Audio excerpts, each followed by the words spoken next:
Buenas, mi nombre es Jairo Bravo. Esta es la cátedra de Derecho Romano y voy a hablar de la donación y los legados. Este, la donación es un contrato por medio del cual una persona conocida como donante se obliga a transferir gratuitamente la totalidad de todos sus bienes a otra conocida como donatario. Según el Código Civil venezolano, dice en su artículo 1431 que la donación es el contrato por el cual una persona transfiere gratuitamente una cosa u otro derecho de su patrimonio a otra persona que la acepta, que esta es la persona aceptante. Elementos personales de la donación son el donante y el donatario. El objeto, la transmisión de sus bienes, que es una parte o la totalidad de los mismos. La clasificación del contrato de donación se tipifica, se divide en varias partes. Se clasifica en varias partes. La donación por la donación por su misma aceptación es un contrato de manera gratuito. Dos, es bilateral. Las dos partes pueden aceptar la donación. Tres, es retroactivo porque en el caso de ingratitud es retroactivo en caso de ingratitud por parte del donatario. O sea que si el donatario no está de acuerdo, lo puede devolver. Dicho contrato será sobre bienes presentes, por supuesto, sobre lo que tiene esta persona. Es principal porque subsiste por sí mismo. Puede ser formal o consensual. Puede ser instantáneo o de tracto sucesivo. En el artículo 27, en el parágrafo 12, habla de las liberalidades que deberán proseguir objetivos benéficos, asistenciales, contribuciones hechas a favor de instituciones y que no persigan fines de lucro y las destinen al cumplimiento de los fines establecidos. Igualmente en el citado artículo se establecen los parámetros. En el artículo 27, parágrafo 13, habla de los límites de las donaciones calculadas antes de haberla deducido. Estos son unos porcentajes que tienen algunas personas dependiendo de sus ingresos o de su peculio, cuánto ellos pueden donar, cuántos ellos están en la capacidad de donar. Es importante destacar también que la donación constituye la transmisión de una propiedad o un patrimonio que se hace mediante un documento público a favor del Estado venezolano.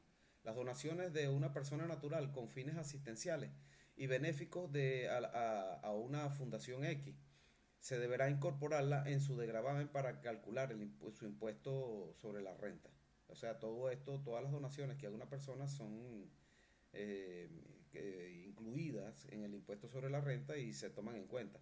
Por otro lado, las liberalidades corresponden el dinero en efectivo que el empresario y contribuyente otorga con fines de utilidad colectiva y de responsabilidad social de las empresas que persiguen objetivos benéficos y asistenciales, efectuando a favor de instituciones que no persiguen fines de lucro. Para su comprobación es necesaria una factura. Aspectos y procedimientos que debemos realizar a los fines de que las donaciones estén blindadas y que podamos deducirlas de nuestra declaración de impuestos sobre la renta, bien de nuestra empresa o con nosotros como personas naturales. Una es un contrato bien hecho, la carta de aceptación de la donación de la persona que usted le está donando los bienes o algún dinero, emisión de la factura de aquella empresa hacia nosotros por concepto de los bienes donados emitidas por la compañía, registro del libro de ventas de la factura por concepto de bienes donados, deducción de la donación, límites y condiciones según la ley de impuestos sobre la renta. Estas partes, todas estas cosas deben existir para que nosotros estemos totalmente ciertos de que estamos donando y lo estamos haciendo de una manera totalmente legal. La donación puede ser una liberalidad de dinero o de bienes tangibles o intangibles. La donación, para que sea formalizada y válida de acuerdo a la base legal establecida en el artículo 1439-1440 del Código Civil venezolano, en la cual se establece un formato de contrato de donación, el cual no es necesario que sea notariado, que se firmara en el acto de entrega de recepción, en donde ambas partes, tanto donante como donatario, aceptan los términos allí establecidos. En el caso de la donación de bienes inmuebles, se deberá hacer contar en documento público, se tiene que hacer en un documento público protocolizado de conformidad con lo que estipula el Código Civil. En conclusión, estimados a los fines de que las donaciones efectuadas por las empresas y personas naturales estén apegadas a la normativa legal vigente, pueden ser aprobadas a nivel fiscal. Cuando se está elaborando la declaración del impuesto sobre la renta, es necesario asesorarse también con un profesional que los oriente en cuanto a la aplicación y a los procedimientos legales y tributarios correspondientes a los fines de que estén apegados a la ley. También dentro de la donación hay diferencias, hay tipos, como lo son la donación mortis, que es aquella que está suspendida a un término de la muerte del donante y generalmente se equipara a un legado, más o menos, o herencia. Debe ser válido en el acto de donación como testamento, si no, no tendría ninguna validez, ningún efecto.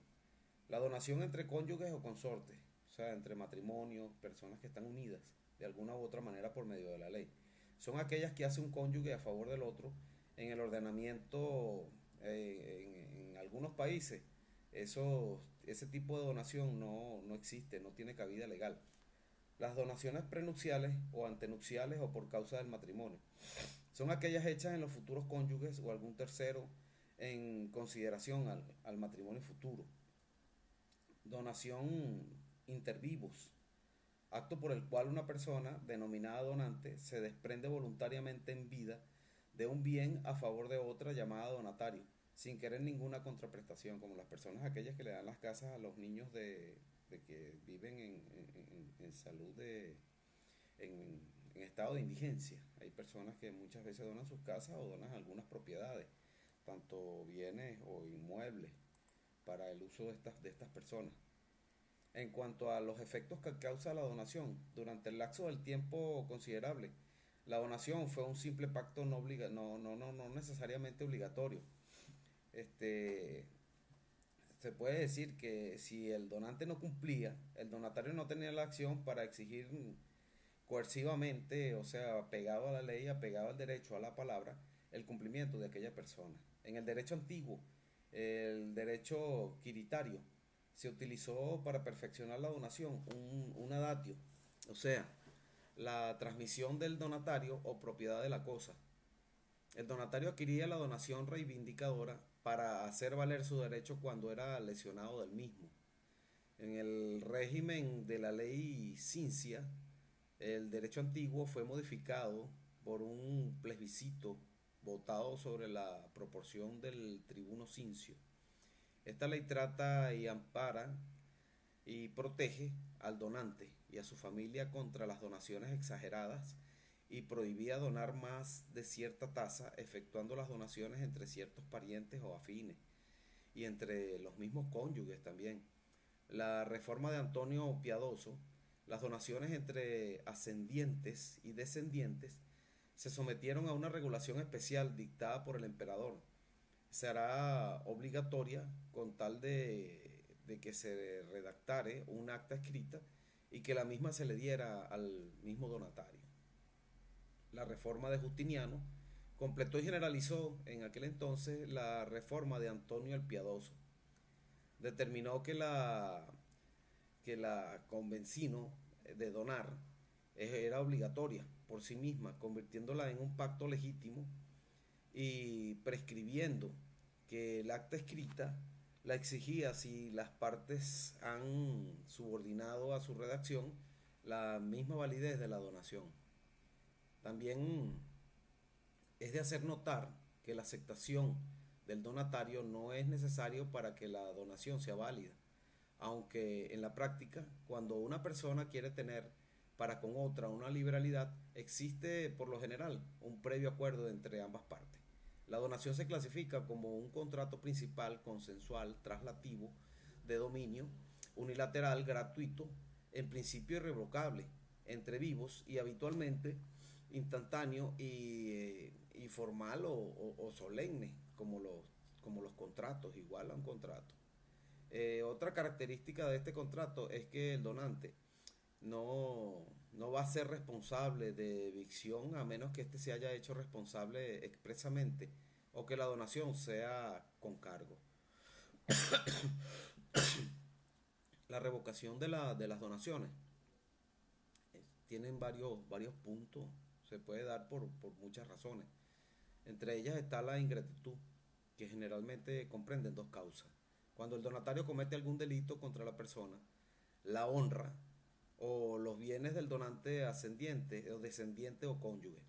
Cuando el donatario no presta alimentos al donante, no teniendo parientes que deban hacerse cargo de esta persona. Y cuando la donación se haya hecho, también sin cargo. No cumplir con las cargas o gravámenes impuestos, el donatario debe cumplir las cargas del bien, pero al no ser obligaciones personales, al renunciar al bien, se libera de toda obligación. En casos excepcionales por desaparición del motivo que originó la donación, por ejemplo, las donaciones prenupciales ya no se van a casar. Según el Código Civil venezolano, la doctrina señala que la donación es una atribución patrimonial hecha espontáneamente por el espíritu de libertad y sin compensación, pudiendo realizarse de diversos modos y que conlleva bien la transmisión del dominio.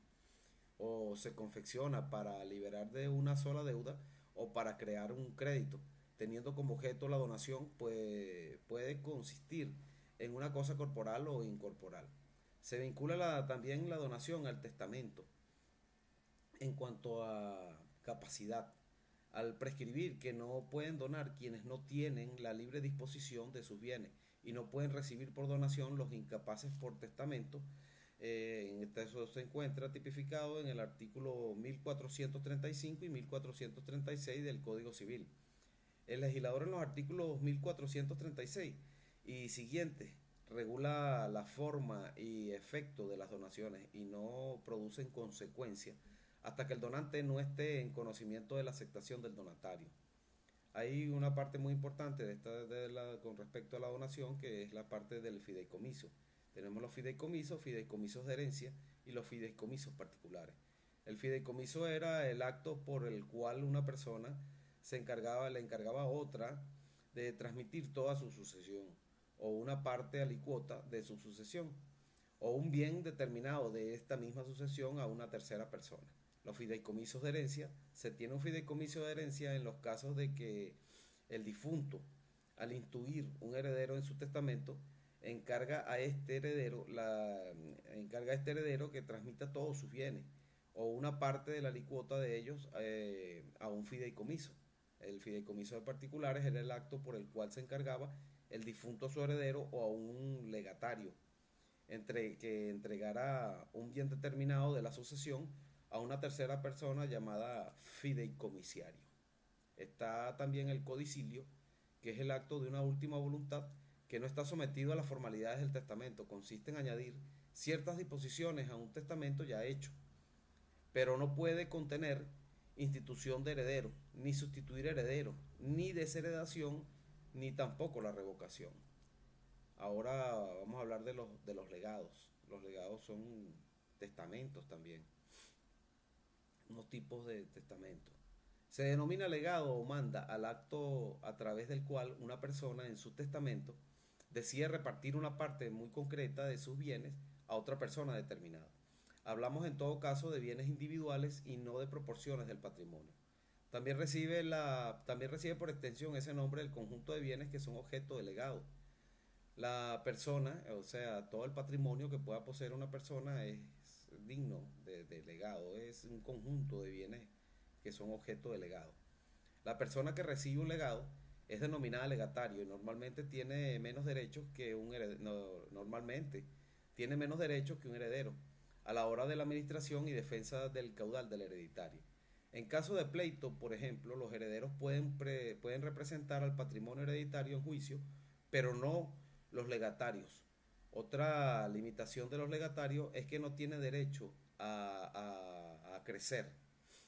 Entre la historia de los legados, el uso de los legados es muy viejo. El Génesis hace mención de los legados particulares que hizo Abraham a sus hijos naturales. Ezequiel, hablando del poder del príncipe, tenía de disponer de sus bienes previos en caso en que habría hecho un legado a uno de sus criados. Del mismo profeta resulta que entre los herederos estaba permitido delegar a los extranjeros, pero los bienes legados no podían ser poseídos por los legatarios extranjeros o por sus herederos sino hasta el año del jubileo, en el que debían volver a los hijos del testador, en lo que los debían, sí, debían devolverlos a los hijos del testador. La libertad de disponer de sus bienes por testamento no era absoluta. Los que tenían hijos no podían disponer de sus inmuebles perpetuamente sino a favor de ellos. Los herederos transmitieron estos usos a los egipcios, quienes lo comunicaron a los griegos, de los cuales tomaron muchas leyes de los romanos. También podemos decir que los legados no es una liberalidad efectuada por el testador a una persona llamada legatario, al cargo del heredero instituido. La institución del legatario se distingue de la institución de herederos, en que el primero recibe bienes determinados y servicios o prestaciones concretas e individuales. En cambio, el heredero recibe un patrimonio o una parte alicuota de él, en que se incluye bienes, derechos y obligaciones. Si no hay disposiciones especiales, los legatarios se regirán por las mismas normas de los herederos. El legado es una forma de sucesión particular mediante la cual el fallecido deja un concreto bien o derecho o un conjunto de bienes o derechos singulares a una o varias personas. El que recibe dicho bien en concreto se llama legatario y únicamente sucede al fallecido en aquello que le ha sido legado y no con carácter general. Es una figura que por su especialidad a veces se ha comparado con una donación mortis causa. El legado es una liberalidad que hace el testador a favor de una persona al que no se le atribuye la cualidad de heredero entregándole un bien específico. Los herederos a los que el testador haya grabado con legados quedarán obligados todos en la misma proporción en que sean herederos. El legado habrá de hacerse obligatoriamente en testamento. Será válido el legado hecho a un tercero de una cosa propia del heredero o de un legatario, quienes al aceptar la sucesión deberán entregar la cosa legada o su justo precio, siempre y cuando no se perjudique la legítima de los herederos forzosos. Los legados no pueden en ningún caso perjudicar la legítima de los herederos. Cuando el testador legare una cosa empeñada o hipotecada para la seguridad de alguna deuda exigible, el pago de esta quedará a cargo del heredero, no del legatario. Si por no pagar el heredero lo hiciere, el legatario, quedará este subrogado en el lugar y derechos del acreedor para reclamar contra el heredero. Si la cosa legada estuviera sujeta a usufructo, uso o habitación, el legatario deberá respetar estos derechos hasta que legalmente se extingan. El legado de cosa inmueble no determinada solo será válido si la hubiere de su género en la herencia. ¿Cuándo se queda sin efecto el legado? Si el testador transforma la cosa legada de modo que no conserve ni la forma ni la denominación que tenía. Si el testador enajena por cualquier título o causa la cosa legada o parte de ella. Si la cosa legada perece del todo viviendo el testador o después de su muerte sin culpa del heredero. Las características del legado son, en la época clásica, el legado contaba con las siguientes características. Solo se realiza a través del testamento. Debía ser hecho en términos imperativos, pues constituía un mandato legal para el heredero. Constituía una carga que solo podía ser impuesta al heredero. Entre las clases de legado hay muchísimas. Nombraré algunas. En cuanto a su naturaleza, tenemos el legado genérico y los legados específicos. En cuanto a sus modalidades, tenemos los legados puros y simples y los los legados modales. El legado según el Código Civil, tenemos el legado de bien mueble indeterminado, legado de bien ajeno, legado del sujeto a derecho, legado de créditos, legados caritativos, legado de precios, legado de dinero, legado de alimentos. Y tenemos también dentro de todos estos enmarcados los legados para los fines sociales, culturales y religiosos. Las condiciones del legado. El legador solo puede legar cosas las cuales eran propietario, lo que llaman ex jure. Los legados con efecto obligacional es el legado por el cual el testador deja a cargo del heredero la obligación de realizar una determinada prestación a favor del legatario. Los legados praesectionen, el legado por el cual el testador ordena a su heredero para tomar para sí, antes de la participación determinada, el objeto de la herencia. El legado sinendi modo es un legado por el cual el testador ordenaba a su heredero que dejara que el legatario tomara determinado objeto. Está también el senado consulto neroniano, decidido que todo legado que resultaba nulo en razón de la forma empleada fuera válido como si hubiera sido per damantionem. Restricciones a la facultad de legar. En un principio no tuvo ninguna limitación la facultad de disponer por medio de los legados. El inconveniente consistía en que el causante podía agotar de esta manera todo el activo hereditario y no dejar nada al heredero, que repudiaba la sucesión. El difunto moría, lo que se decía antes, o lo que se dice en latín, ab intestato. Para evitar tal resultado se dieron dos remedios. Ley furia testamentaria. Prohibió legar más de 1000 haces, pero se podía burlar la ley haciendo un gran número de legados de 1000 haces, que absorbieron la herencia. Ley Boconia. Prohibió conceder a un legatario más de lo que le correspondiera al heredero, pero haciendo un gran número de legados mínimos. Se podía reducir a casi nada el derecho del heredero. Esto es todo.